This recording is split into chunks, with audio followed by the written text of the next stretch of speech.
बिस्मिल्लाहिर्रहमानिर्रहीम।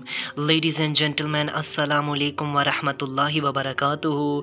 नाज़रीन इकराम, आज की इस वीडियो में हम इस्लाम के डिफरेंट स्कूल ऑफ थाट्स पर डिस्कशन करने जा रहे हैं।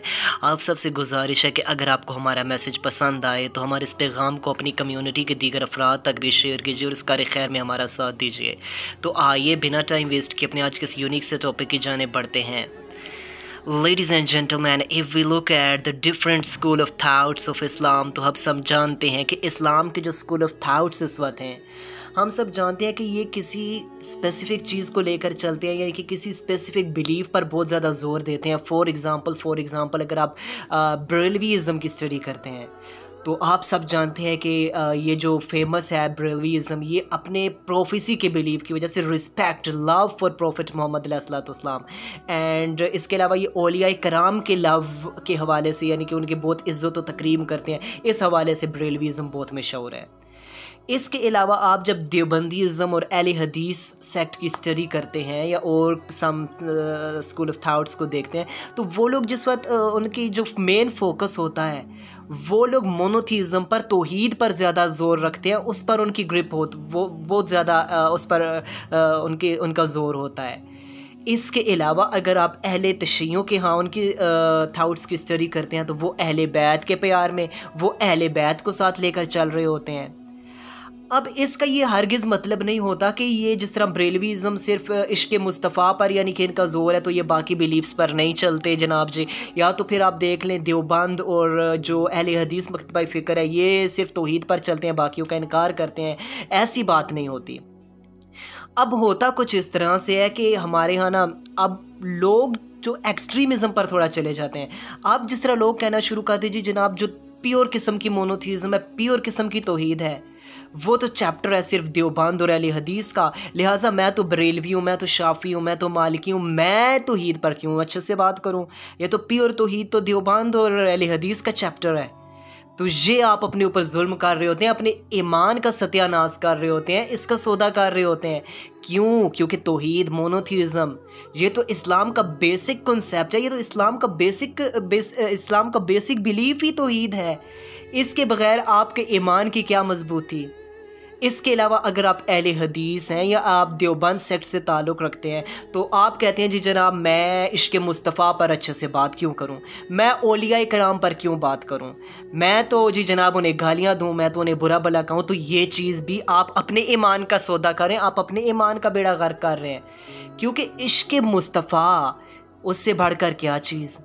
कुरान में अल्लाह ताला ने बार बार अपने नाम के साथ अपने हबीब अलैहिस्सलाम का जिक्र किया है और सबसे बढ़कर औलिया कराम की मोहब्बत।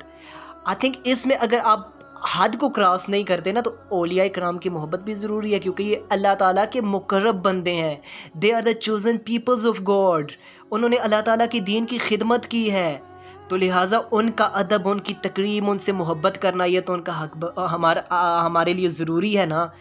ये तो हमारे लिए ज़रूरी है कि हम अल्लाह ताला के चोज़न पीपल्स की रिस्पेक्ट दें, उनकी रिस्पेक्ट करें। और इसके अलावा अगर आप शिया स्कूल ऑफ थाट की तरफ देखते हैं तो आप कहते हैं कि वो अहले बैत का जिक्र करते हैं, लिहाजा मैं तो ब्रेलवीज़म से बिलोंग करता हूँ, या मैं देवबंदीज़म से, या मैं अहले हदीस स्कूल ऑफ थाट से बिलोंग करता हूँ। तो मैं अहले बैत के टॉपिक पर, इस चैप्टर पर क्यों बात करूँ। तो ये भी आप अपने ईमान के साथ, ईमान का अपना बेड़ा गर्क कर रहे हैं और अपने ईमान का सौदा कर रहे हैं, क्योंकि ये सारे के सारे चैप्टर्स इस्लाम के हैं, ये सारी की सारी ब्यूटी, ये सारी की सारी ब्रांचेज़ ही इस्लाम की हैं। चाहे वो आप मोनोथीज़म पर देखें, आप प्रोफेसी पर देख लें, आप किसी भी कॉन्सेप्ट को देख लें, किसी भी बिलीफ सिस्टम को।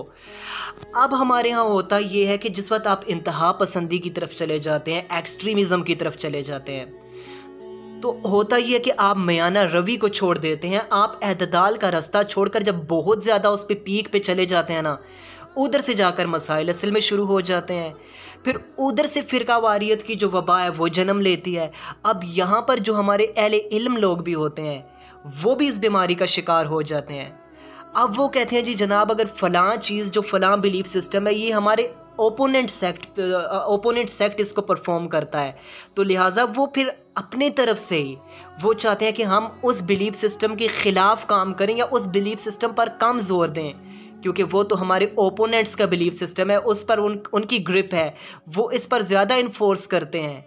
तो लिहाजा उनकी फिर ये एक राय कायम हो जाती है कि गैर दानिस्ता तौर पर उनकी ये राय कायम हो जाती है कि हम इस थाउट पर, हम इस बिलीफ पर कम ज़ोर देंगे, हम तो उनके अगेंस्ट यानी कि जो है, और यूँ फिर फ़िरका वारियत की जो एक वबा है वो बहुत कॉमन होने लगती है और लोग एक्सट्रीमिज़म की पीक पर चले जाते हैं और फिर यूँ कुफ्र के फतवे लगते हैं और दूसरों के बिलीफ सिस्टम उनमें जो ठीक भी होते हैं, जो बिल्कुल कुरान हदीस के मुताबिक, या इसके अलावा जो बिल्कुल ठीक किस्म के भी बिलीफ सिस्टम होते हैं, लेकिन उधर आके क्लैशेस आने लगते हैं। लोग कहते हैं कि ये तो हमारे अब ओपोनेंट्स का बिलीफ सिस्टम है।